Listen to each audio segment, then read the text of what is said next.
नमस्कार, स्वागत है आपका। आप देख रहे हैं देश का सच न्यूज। 9 लाख यूजीसी छात्रों का नीट का एग्जाम कैंसिल होता है। इसके जिम्मेदार कौन है? इन छात्रों के भविष्य के जिम्मेदार कौन है? क्या केंद्र सरकार इसकी जवाब देने को तैयार है? हमारे साथ कुछ लोग हैं, आइए उनसे पूछते हैं क्या उनकी प्रतिक्रिया है। नीट का पेपर जो 18 तारीख वाला है वो कैंसिल हुआ इस कारण कि उसमें परीक्षा को इंटीग्रिटी को कुछ नुकसान पहुंचा, ऐसा सच रद्द हो गया। तो ये कोई एक केस तो है नहीं। इससे पहले भी नीट का मामला, जो मेडिकल की एंट्रेंस एग्जाम होती है नीट, उसका भी मामला उठा था, गिरफ्तारी भी हुई थी। वो एनडीए के द्वारा बोला गया था कि कोई धांधली नहीं हुआ है, शिक्षा मंत्री के द्वारा बोला गया, तो फिर ये कैसे कैंसिल?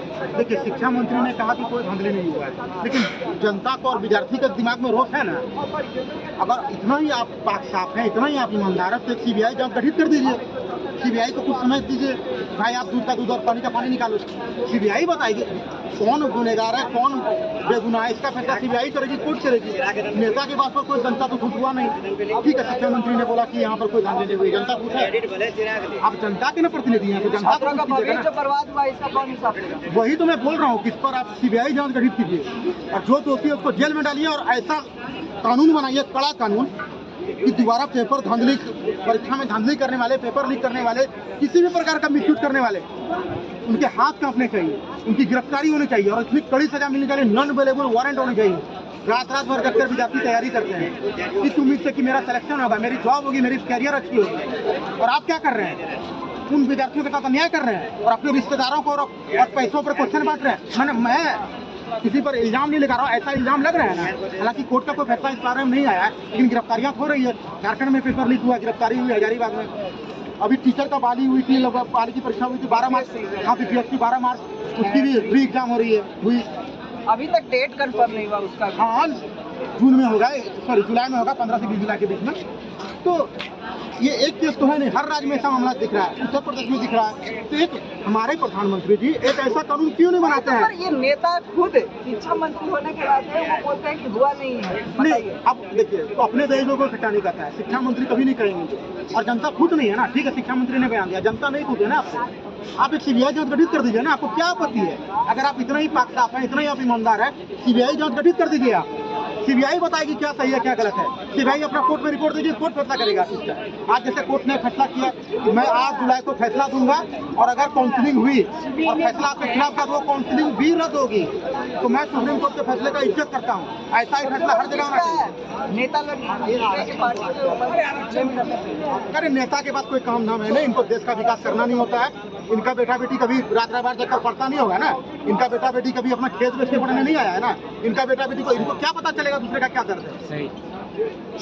आपको अपना बेटा बेटी, आपका बेटा बेटी जब रात रात भर जाकर कम्युनिटी का तैयारी करता ना, आपका बेटा बेटी जब खेत बेचकर पढ़ने आता ना, आपका बेटा बेटी जब लोन लेकर के पढ़ने जाता ना, तब आपको समझ में आता छात्र का क्या दर्द है। आप जाइए मुसलमानपुर, बोरिंग रोड, गांधी मैदान, अशोक राजपथ, रात रात भर जाकर लड़का तैयारी करते हैं ताकि मेरा जॉब होगा। और आप क्या कर रहे हैं? धांधली, पेपर लीक।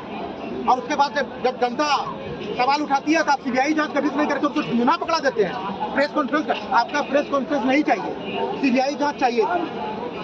एक्शन नहीं, पहले तो सीबीआई जांच करवाइए। और जो भी गुनहगार है, चाहे जिसका भी नाम उछलता हो, आज जैसे विजय सिन्हा जी आज हमारे डिप्टी सीएम है, ऑनरेबल विजय सिन्हा, उनका उन्होंने बयान दिया है कि नीट के पेपर लीक मामले में कहीं न कहीं तेजस्वी जी के तार जुड़े हैं। अब तेजस्वी जी कहते हैं भाजपा के तार जुड़े हैं। अब ये उसको, वो इसको, विद्यार्थी का क्या है? उनका तो जिंदगी बर्बाद हो रहा है। आप एक सीबीआई जांच गठित कर दीजिए ना। अगर भाजपा दोषी होगा तो जेल जाएगी, दोषी होगा ये जेल जाएंगे। और नेता कोई अगर भ्रष्टाचार करे तो तुरंत सीबीआई जांच बैठ जाता है। यहाँ पर भी बैठना चाहिए ना। छात्रों की जिंदगी का सवाल है। आप छात्र की जिंदगी सबसे खिलवाड़ कर सकते हैं। मैं भी किसी न किसी नेता को सपोर्ट करता हूँ। मैं भी, देखिए, मैंने भी वोट दिया है, मैंने भी किसी न किसी नेता को सपोर्ट किया है। लेकिन यहाँ छात्र की जिंदगी का सवाल है, क्षमा कीजिएगा, मैं किसी नेता को सपोर्ट नहीं करूँगा। इस पर सीबीआई बात नेता लोग बोलते हैं युवा हमारे देश का भविष्य है। अब कहाँ है? अच्छा, मैं और आप दोषी नहीं है, मैं और आप दोषी नहीं है इसके लिए। आपने नेता से सवाल पूछा, आप कितने रोजगार देंगे, कितने वोट लेने के बाद अब आए। हाँ, मैं ऐसे भी मतदाता को जानता हूँ ना, जो जाति और धर्म देकर वोट देते हैं। आप जाति और धर्म देकर वोट देंगे, उसके बाद उम्मीद करेंगे नेता मेरे छात्रों का, मेरे बच्चों के भविष्य बनाएंगे, उनको आरक्षण के लिए लड़ेंगे, उनके रोजगार के लिए लड़ेंगे, उनके शिक्षा के लिए। आप बेवकूफ हैं। बहुत से लोग हैं, मैं सबका नाम नहीं बोल रहा हूँ, जो जाति और धर्म देके वोट देते हैं। आप एजुकेशन देके वोट दीजिए। शिक्षा पर 18% जीएसटी कहाँ तक सही है? इस पर कोई आवाज उठाता है?